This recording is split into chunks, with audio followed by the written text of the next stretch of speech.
Bem, nessa outra questão, ele diz o seguinte: considere uma situação em que o motor elétrico do vídeo precisa inverter o sentido de rotação. E aqui o vídeo está aqui na descrição, caso você queira ver o vídeo, né? É só abrir aqui no link aqui embaixo que você vai entender melhor um pouco o que o problema aqui está dizendo.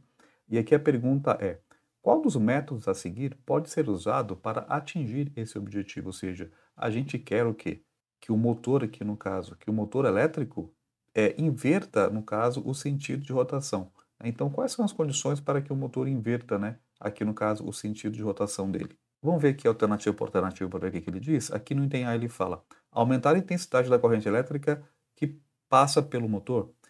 Não, né? Aumentar a intensidade da corrente elétrica não vai fazer o motor, aqui no caso, inverter o sentido, não, tá? Então, aqui esse item A não pode ser. No item B, ele diz: trocar o sinal da carga que percorre o motor. Também está incorreta, né? Pois é impossível trocar a carga que percorre os fios de cobre do motor. Afinal, apenas os elétrons podem se mover no interior desses fios, né? Então, aqui no caso, esse item B também não pode ser. O que que diz aqui o item C? Inverter o sentido da corrente que corre pelo motor. Aí sim, né? Por quê?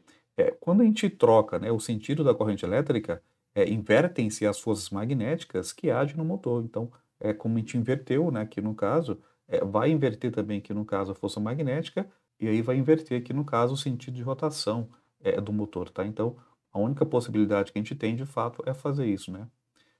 Trocar o sentido da corrente elétrica, e não aumentando, como diz aqui o item A, tá?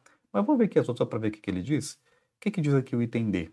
Diminuir a intensidade da corrente elétrica que percorre o motor, é o mesmo caso do item A, né? Diminuir a intensidade, aumentar a intensidade, não vai fazer com que a força magnética mude, né? Então, não pode ser. O que que diz aqui o item E?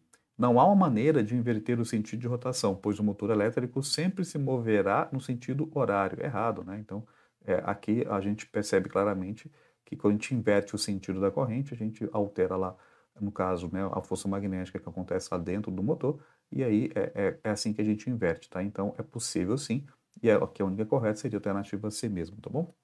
É isso.